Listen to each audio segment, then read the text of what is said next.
Let's unbox the KitchenAid semi-automatic espresso machine with Burr grinder. First, a QR code to scan for more how-to videos, drink recipes, and product registration. Remove the cardboard to find the quick start guide, manual, and a recipe book.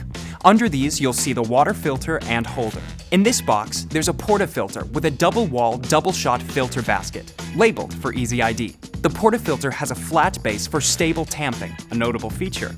Also included are the priming pump and tamper. Lift the machine out with the handles, remove all packing materials to access the rest.